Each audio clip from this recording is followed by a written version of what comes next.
In the past, I was a truck driver, and I have many unusual stories from my time on the road.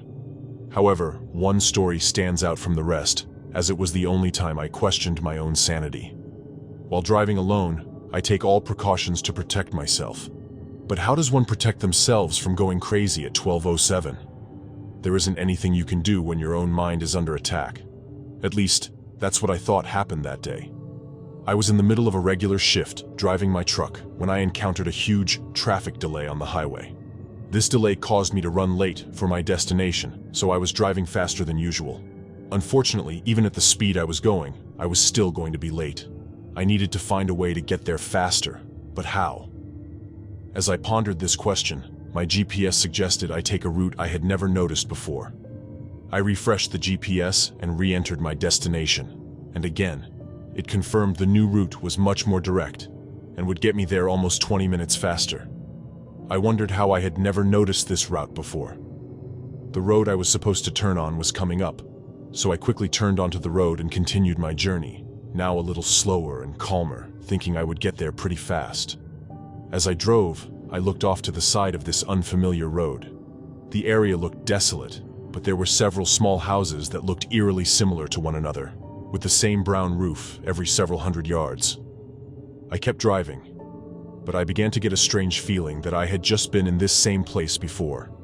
The route seemed longer than I imagined, and as I looked off to the side again, the same similar-looking houses kept appearing. I slowed down to take a closer look and made a startling realization. The houses weren't just very similar to each other. They were the exact same house, over and over again. I took a closer look around, and that's when I realized everything else around was the same as well, from the plants to the road signs. How was this possible? I checked the GPS again, but there was no signal in the area, as if someone had mysteriously turned it off. Nothing was making any sense. Maybe I had driven too long and was just hallucinating. I decided to stop the truck, pull over, and step out to get a better look.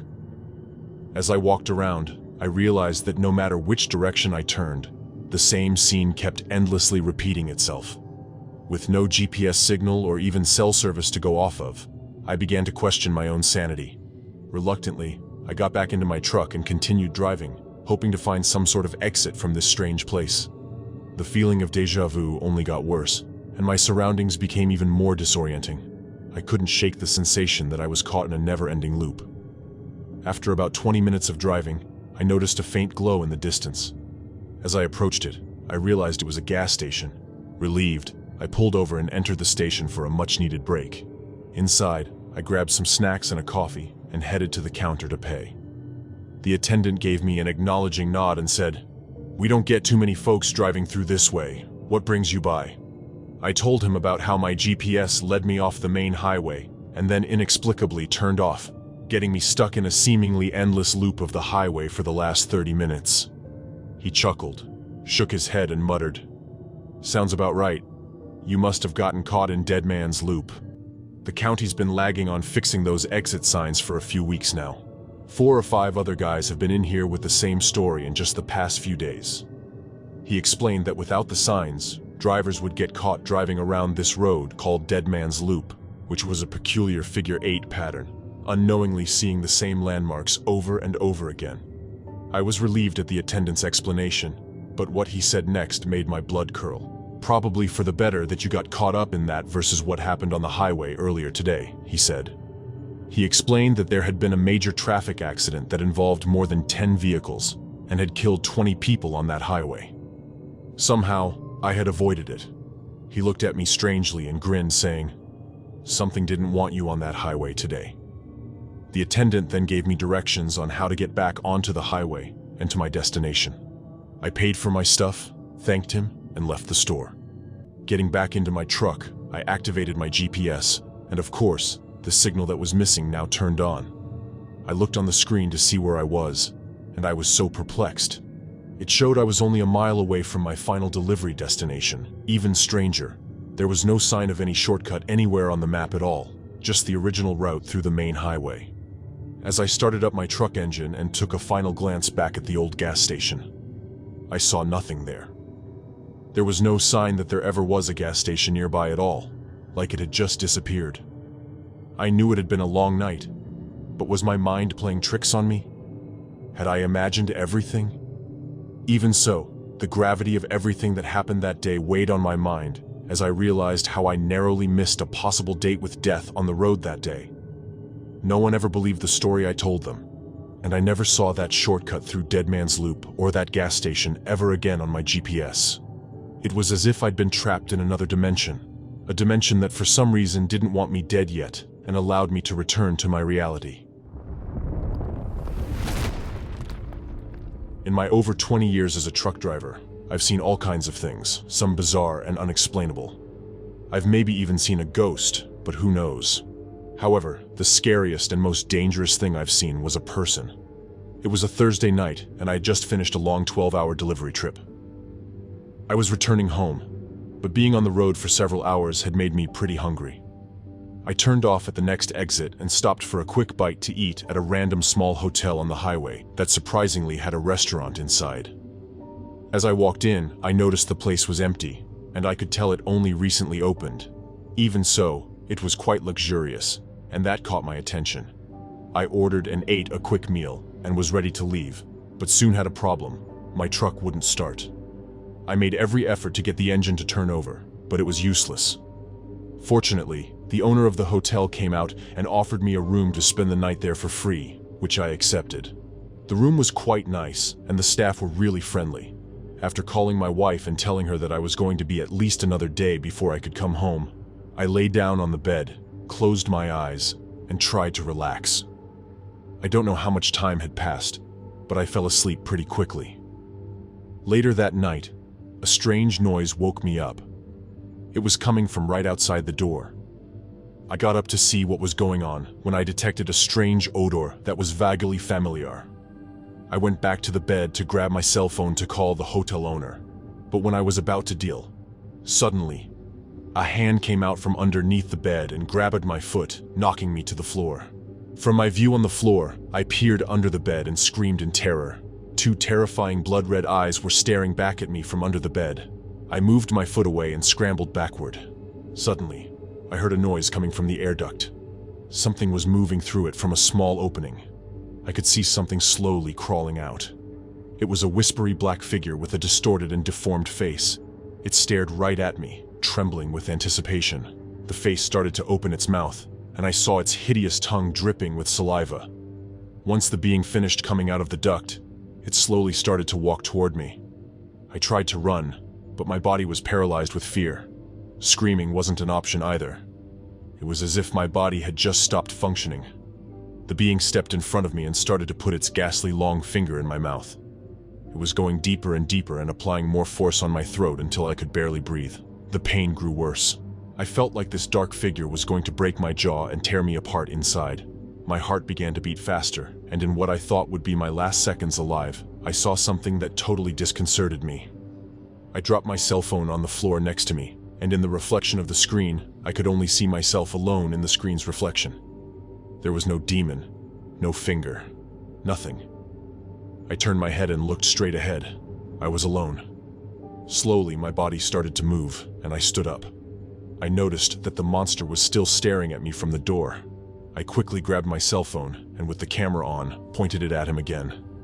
There was nothing. My senses began to sharpen, and I discovered something I hadn't noticed before. A strange noise coming from behind me. When I turned around, I noticed a small pipe coming out of the wall with gas leaking out of it. Was that the strange odor I smelled before coming in there?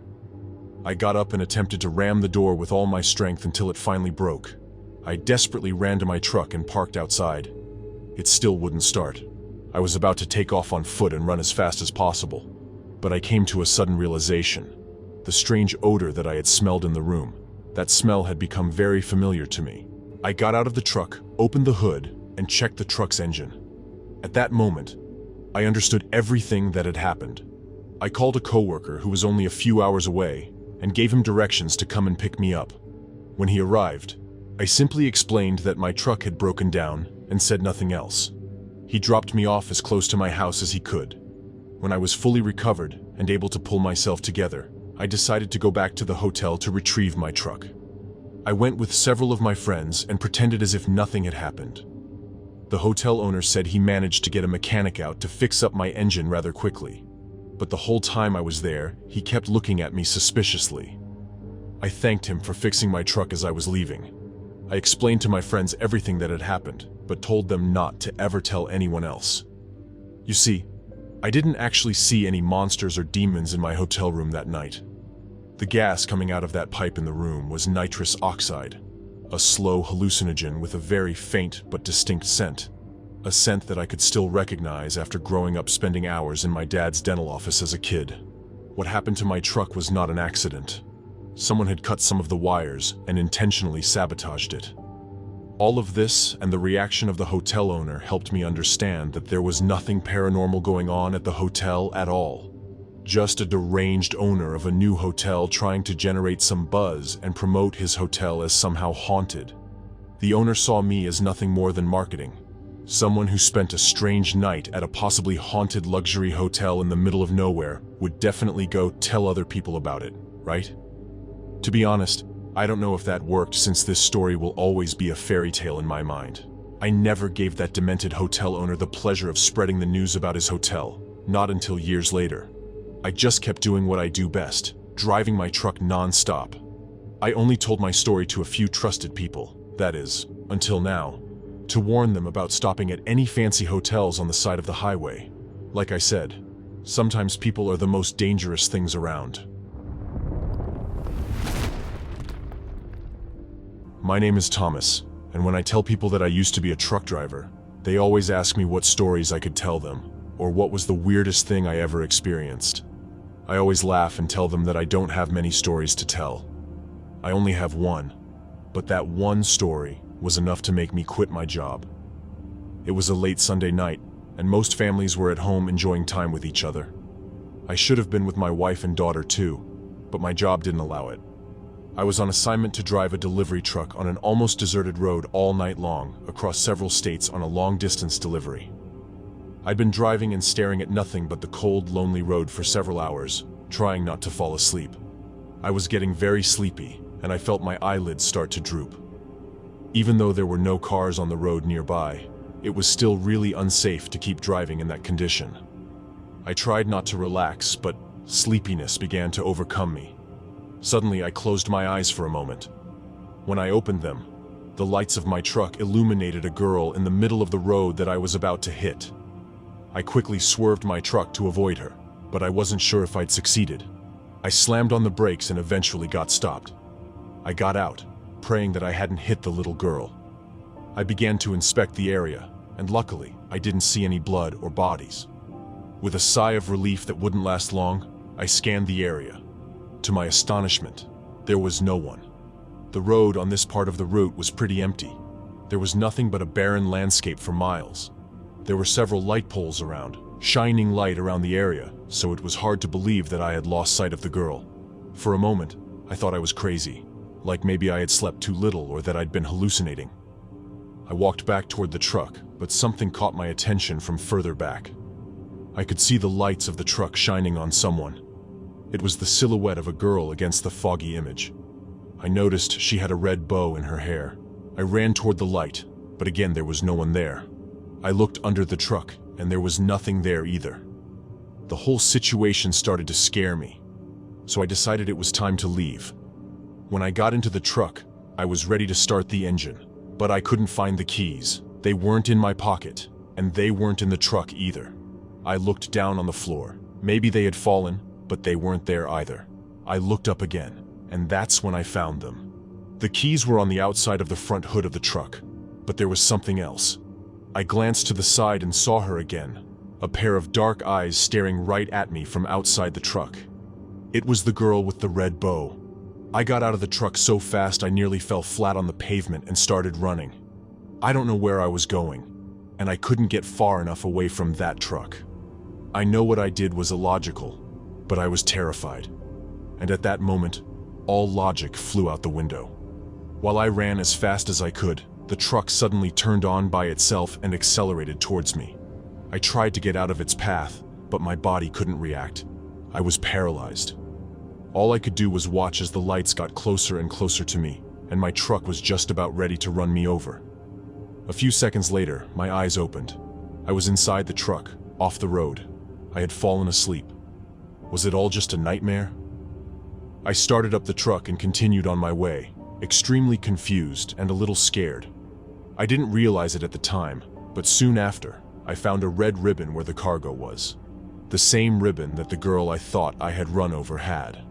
I didn't question what I had seen and dismissed all possibilities that it was all just a big coincidence. My daughter never rode in my truck, nor did she have a bow like that. Today, I'm sure that what I saw was real, and you know what? This was my first and last story ever as a truck driver.